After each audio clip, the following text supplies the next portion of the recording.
de medición.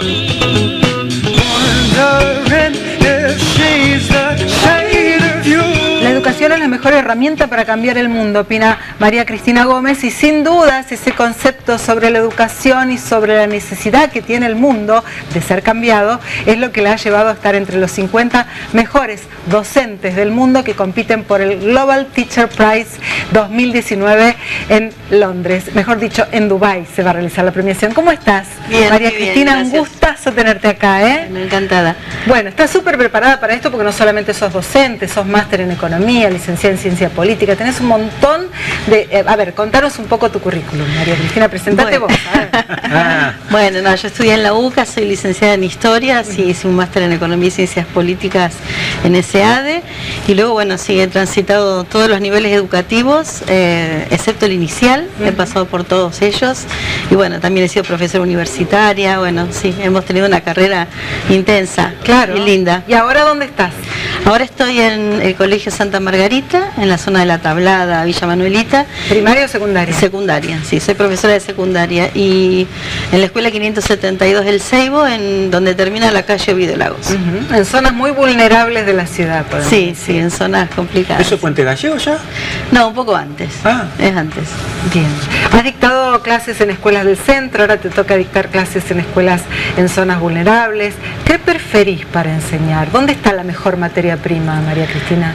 La mejor materia prima está en todos lados, justamente no, el chico no elige dónde nacer, entonces uno encuentra eso en todos los ambientes. A veces en un colegio que tiene más recursos económicos hay cosas facilitadas, pero realmente el talento uno lo encuentra en los lugares más insospechados, y bueno, uno caza talento, como dice. Uno caza talentos, pero ¿la miseria es un límite para los docentes?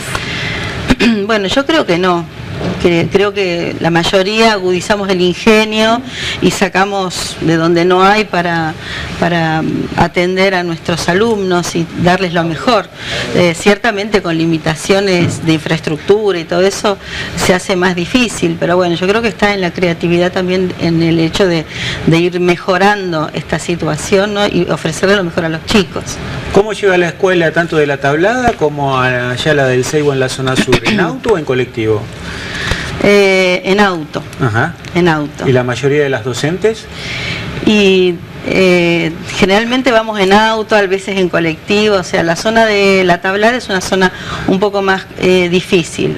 A Ovidio Lagos no llegamos perfectamente en transporte público. Bueno, la pregunta es la siguiente: ¿cómo puede ser seleccionada una educadora argentina entre las 50 mejores del mundo en un país donde se está tan mal en matemáticas, donde hay una deserción en la secundaria cercana al 40%, aunque en la provincia de Santa Fe es del 16%?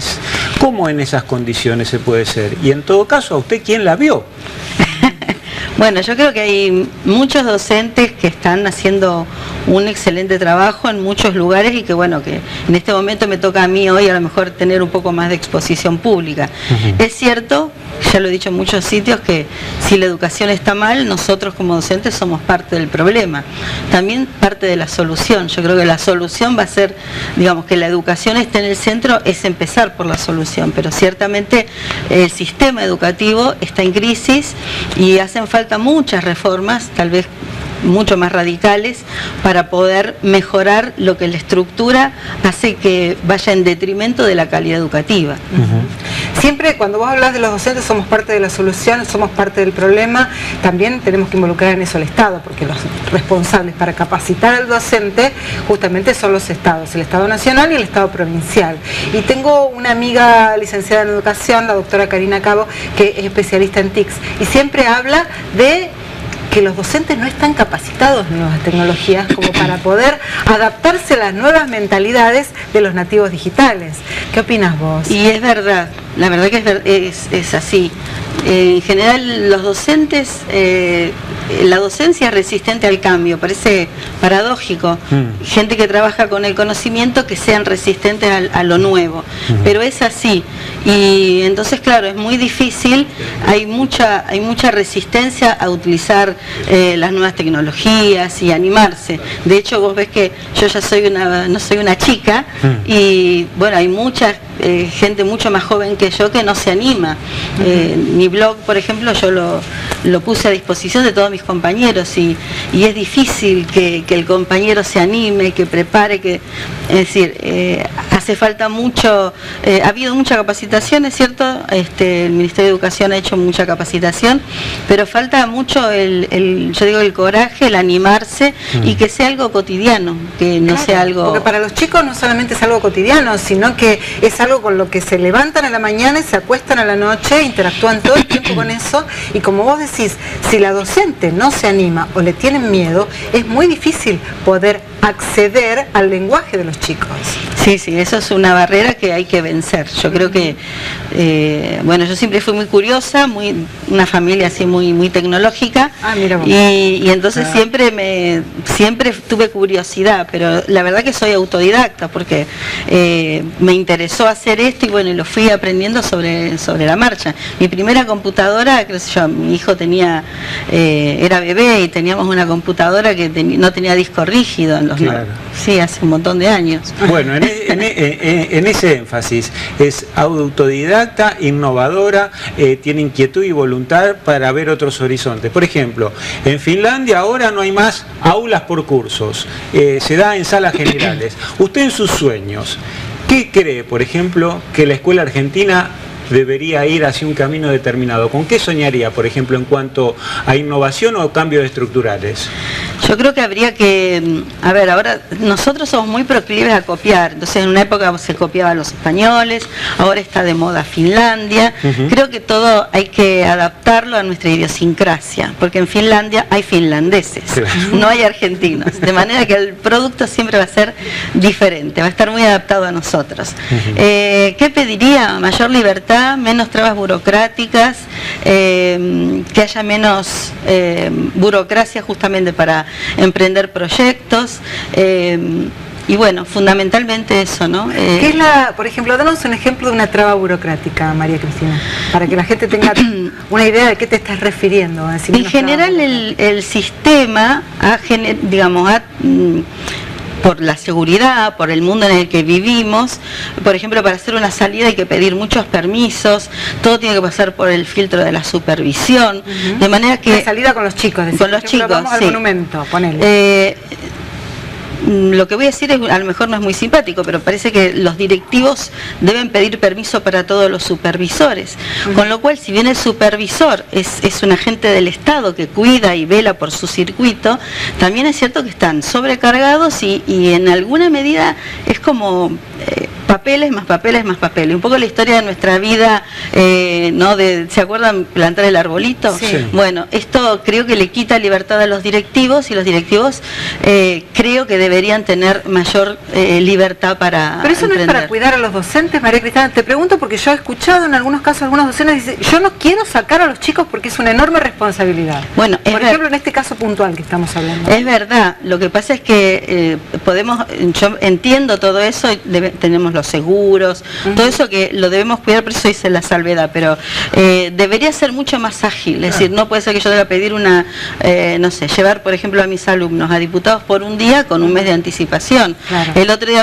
este año yo por ejemplo asistí a Startup Weekend, que es una experiencia magnífica, y quise llevar a mis alumnos de quinto año, pero ya no había tiempo, por más que la directora tenía toda la intención. La invitación llega muy sobre la fecha y vos no tenés posibilidad de llevarlo, entonces bueno, queda librado a que si el chico es mayor de edad, que claro, si te dan permiso, etcétera. Usted está hablando en esa concepción en la escuela como una unidad. Nosotros decidimos, por ejemplo, entre las docentes ir y motivar determinado trabajo práctico, o hacer la salida, o innovar esto con computadora. ¿La piensa como una unidad en cada escuela? Sí, yo creo que cada escuela debería funcionar como unidad. Como una unidad, sí, efectivamente. Y los equipos deberían surgir de allí. Ahora se habla mucho de trabajar en equipo, el famoso trabajo por proyectos. Usted recién mencionó Startup. ¿Por qué? ¿Qué era Startup? ¿De qué se trató? Startup es un evento que se hace donde digamos, surgen nuevas ideas de negocios o empresas y se motiva el emprendimiento y digamos la autogestión. Y es una actividad que se hace en Rosario hace varios años. A mí me invitaron por primera vez este año para verlo y me pareció extraordinario porque en 2 días armaron una empresa, grupos de gente que no se conoce de nada, se encuentran ahí, son jóvenes, hay de todas clases de profesiones y bueno, y surgen ideas maravillosas que la industria compra. Entonces creo que es una forma de mostrarle también a un chico, como yo doy una materia en 5º año, mostrarle una faceta de lo que puede ser el autoempleo o una vocación. O lo que puede ser el mundo laboral cuando él termine su universidad, ¿no? María Cristina, vos dijiste en una nota que leíamos hace un tiempo que si bien la educación es la solución y es el futuro, por eso no debería estar impregnada de ideología. Sin embargo, hay varias cuestiones en los últimos tiempos que vienen con cuestionamientos ideológicos a la educación.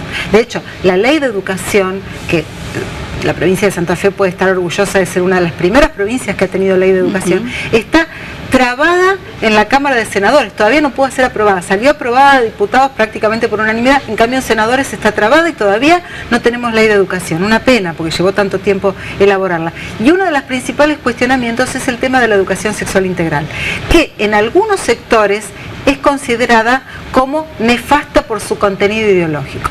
Tuvo muchos cuestionamientos. Nosotros tuvimos acá a la ministra de Educación hace poco que los rebatió todos, pero ¿vos qué pensás?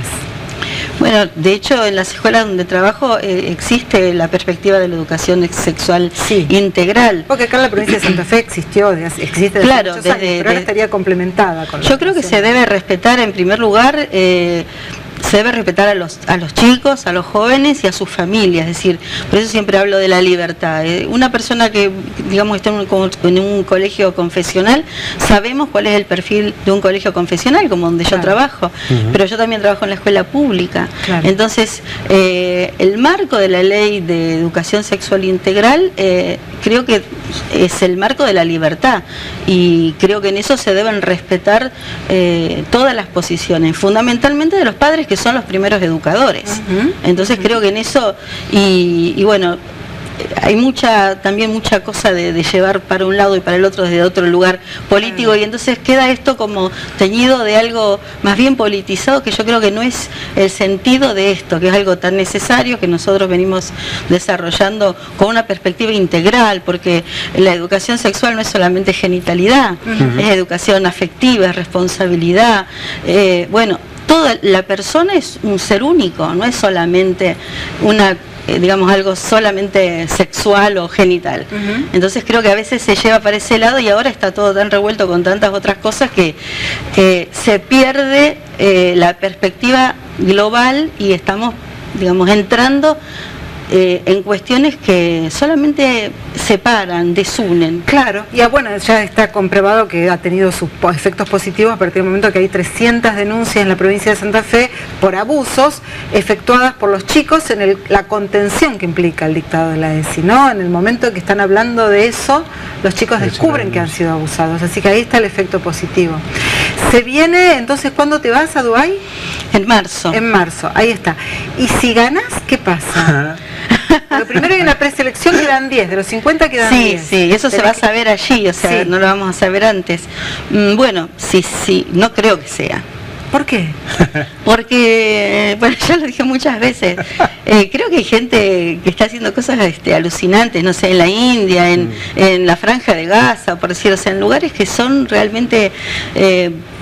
bueno, sumamente difíciles, mucho más de lo que nosotros, yo me puedo quejar, pero vivimos en una sociedad en paz. Bueno, creo que hay maestros maravillosos y que, bueno, ya estar nominada es un premio que jamás hubiera esperado, igual que mi compañero Martín Salvetti, o sea, realmente es un premio en sí mismo. O a lo mejor en Singapur o Corea del Sur, por el nivel que ha alcanzado la educación. Sí, pero creo que lo que uno ve de los 50, este fin de semana me tomé el tiempo de hacer los deberes porque no había tenido casi tiempo de ver todo eso porque fue sorpresivo. Y uno ve los perfiles y realmente esos perfiles son No precisamente eso, no hay mucha heterogeneidad y hay muchas historias interesantes. Y bueno, imagino que el jurado sabrá. ¿Por qué seleccionó los que seleccionó? Nosotros igual hacemos fuerza acá. Claro. Efectivamente, sí. Para marzo. Nosotros nos cortamos ni pinchamos, Dani. Nosotros tiramos buena vibra. Bueno, la Fundación Barclay entonces ha seleccionado, porque esto no lo dijimos y es muy importante, a 50 docentes de 179 países, entre los cuales está esta señora que está sentada en nuestros estudios, y entre 10.000 postulantes fueron seleccionados. Así que es un orgullo enorme que María Cristina sea rosarina. ¿Sos rosarina? No, no sé. Sí, soy rosarina. Ahí está. Y bueno, y que esté trabajando en Rosario y que vaya a representar de alguna manera nuestra educación en el mundo. Ya un placer enorme que te hayan nominado, pero bueno, si quedás entre los 10, ya va a ser, ya sería maravilloso, superlativo. Sí. Bueno, un gustazo enorme haberte tenido, haberte escuchado. Gracias. Gustavo. Nos vamos a la pausa, pero la vamos a presentar con Crédito Argentino.